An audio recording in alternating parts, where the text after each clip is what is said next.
नमस्ते।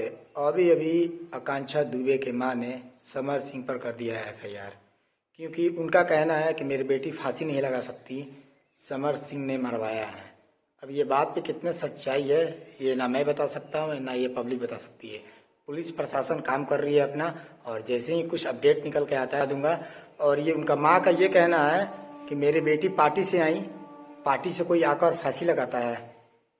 उनका माँ के कहना है, आकांक्षा दुबे के माँ का, और बहुत ही बड़ा खुलासा किया है। और अभी जाकर एफआईआर करके आई हैं समर सिंह के भाई पर और समर सिंह पर।